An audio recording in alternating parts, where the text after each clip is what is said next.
前兩集我哋去完蘇黎世同埋柏恩，依家嚟到尾站留心啦。我哋會上三大雪山，帶大家欣賞鐵力士山、皮拉圖斯山同埋瑞吉山嘅雪景，仲會同大家遊覽留心市，結束我哋15日嘅瑞士之旅。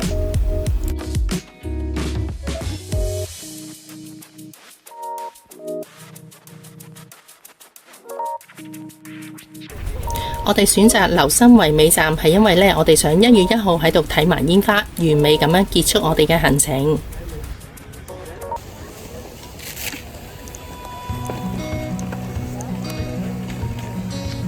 今日我哋由 Lausanne 出發，登上鐵力士山嚟個 one day trip。鐵力士山喺瑞士好受歡迎，同埋呢一座雪山呢都唔難去嘅，所以每個季節呢都有好多遊客嚟呢一座雪山遊覽嘅。我哋先搭纜車喺 Ingeborg 去 Stand 站，跟住再搭鐵力士旋轉纜車上到海拔3000米嘅山頂纜車站。其實由 Ingeborg 去到鐵力士山頂呢，其實大約都係30分鐘。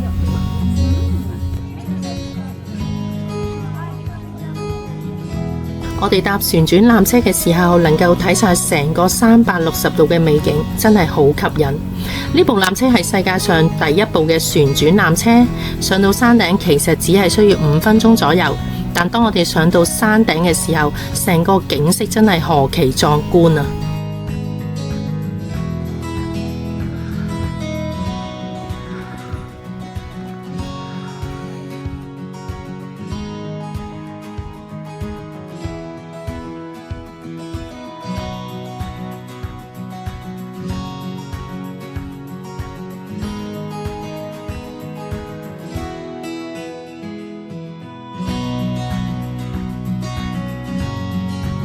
鐵力士山頂有幾間餐廳可以俾大家醫肚，間餐廳對住呢一個景色真係無敵啊！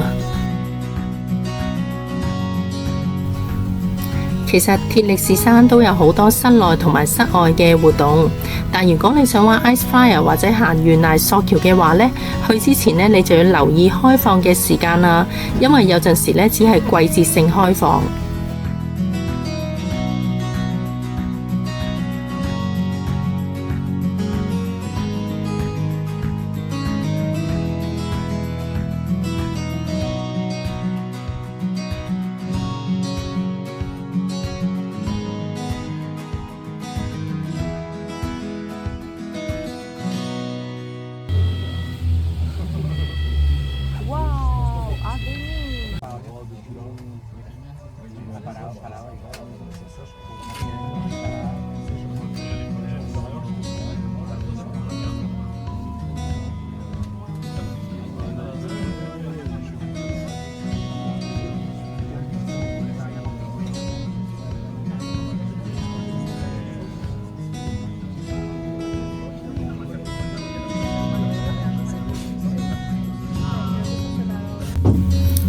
整體嚟講，鐵力士山絕對係值得一遊。除咗景色又靚又壯觀之外，仲可以參與唔同嘅活動，有不一樣嘅體驗。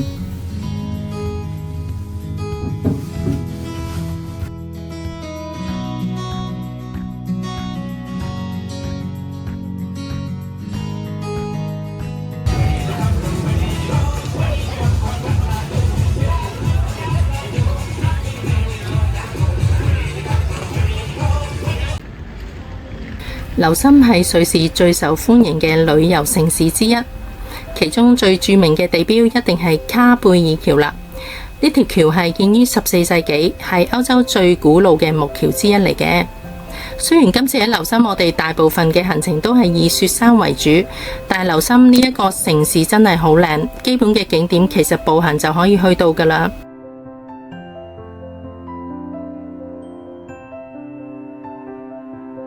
其實留心火車站都好方便，喺舊城區旁邊，車站有火車去 Zurich 啊、Interlaken 同 Bern 等地方。而我哋以留心為終點站，係因為呢一度有直接火車返到去蘇黎世機場，車程大約只係需要1個鐘頭左右。我哋喺舊城區入咗一間餐廳食晚飯，呢間餐廳標榜自己出名嘅係牛扒同埋 pizza。我哋就嗌咗一個 pizza 同埋 risotto 試下，都唔錯喎，可以值得一試。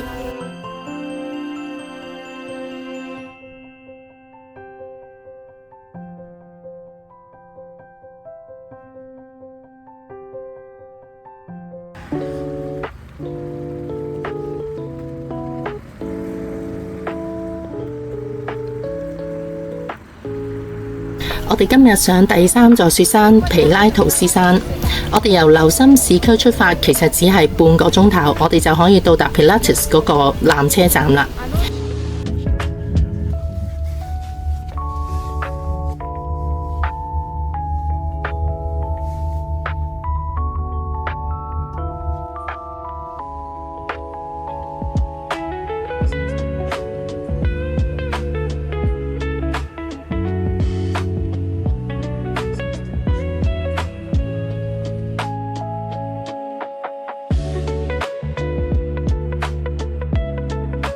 去到第1個站呢，我哋就落車影相啦。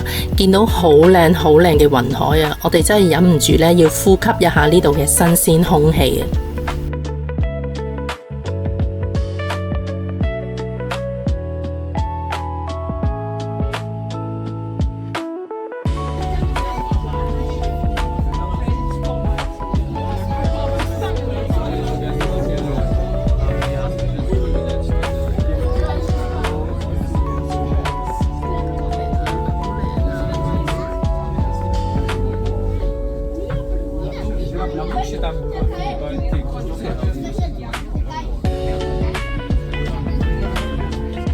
我哋終於上到山頂啦！咁山頂嘅纜車站入邊呢，有餐廳啦、紀念品店啦，同埋咖啡室。咁天氣咁寒冷啦，咁我哋呢個時候一定要坐低嘆杯熱朱古力或者咖啡，享受一下呢度咁迷人嘅風景嘅。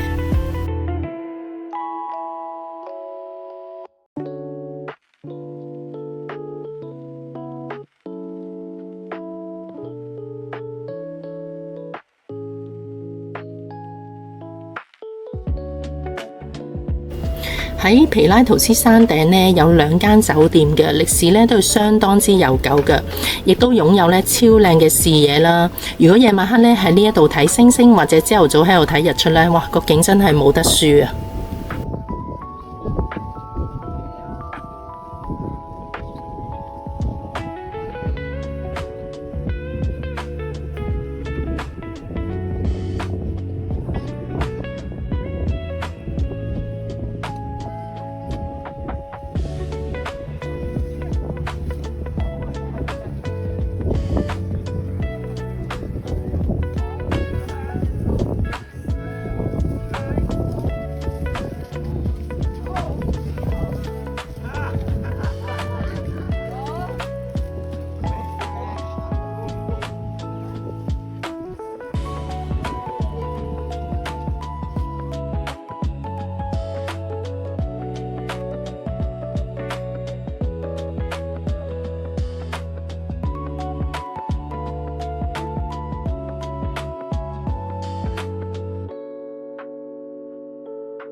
總括嚟講，去皮拉圖斯山呢，由琉森出發呢，其實大約1個鐘頭左右就到，車程都唔係好遠。上到山頂又可以睇到雲海同埋咁壯麗嘅景色，呼吸一下瑞士嘅新鮮空氣，我覺得真係值得一去。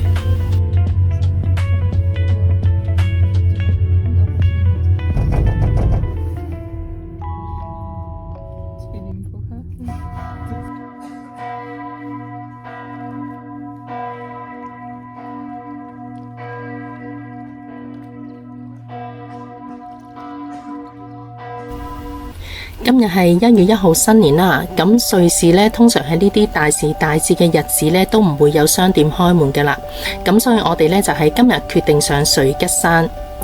我哋由琉森市搭巴士，再轉纜車上雪山。咁我哋去到呢一個巴士總站啦，佢剛剛呢就喺呢一個琉森湖嘅旁邊喎。哇！呢度真係好靚，真係一個人間仙境啊！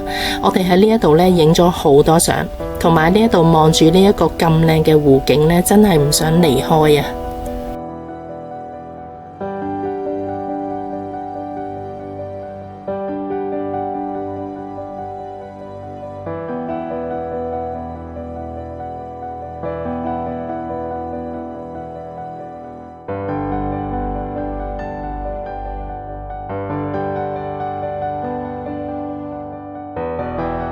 我哋今日就上第4座雪山瑞吉山。如果大家喺琉森出發嘅話，好多人都中意去瑞吉山加埋琉森湖一日遊，順便欣賞一下琉森湖嘅美景。我哋就由琉森湖出發，大約行15分鐘左右就去到纜車站，之後就搭纜車上山頂。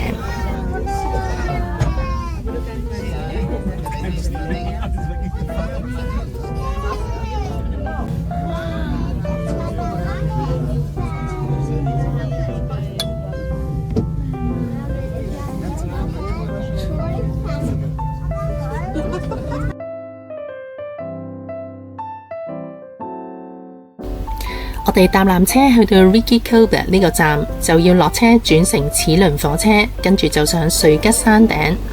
呢個車站有溫泉浴場可以浸浴，如果大家攰嘅話，都可以試一試㗎。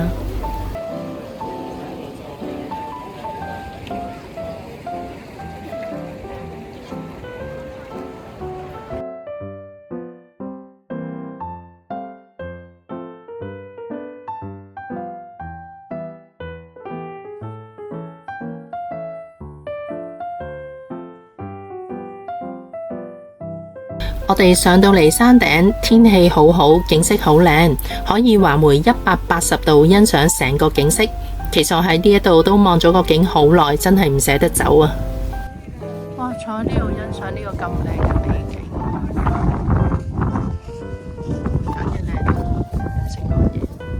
我哋由酒店行上山頂，仲可以360度欣賞成個景添。當我哋行到頂峰嘅時候呢，真係超大風啊！我哋企都企唔到啊！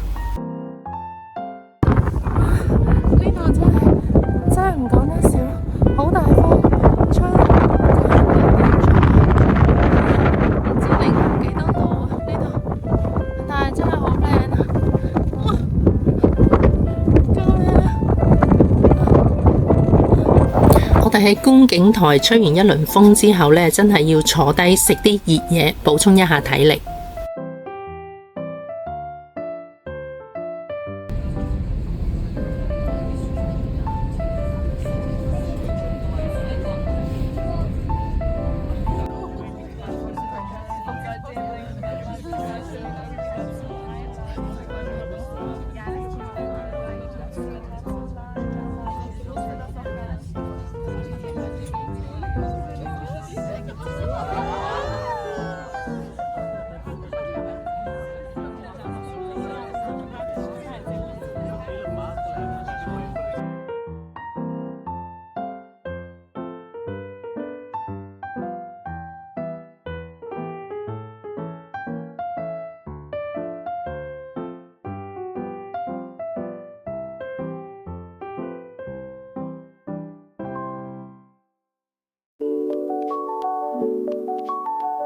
落山之後，我哋今晚嘅節目就係出去睇新年煙花啦。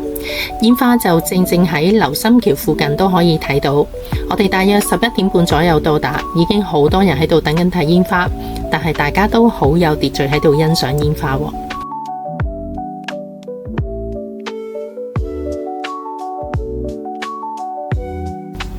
提大家，有啲酒店呢可以提供免費嘅搭車通行證嘅喎。我喺柏茵同埋琉森嘅酒店都有提供，咁建議大家喺你 check in 嘅時候可以問下酒店，咁樣可以幫到大家慳返啲使費㗎。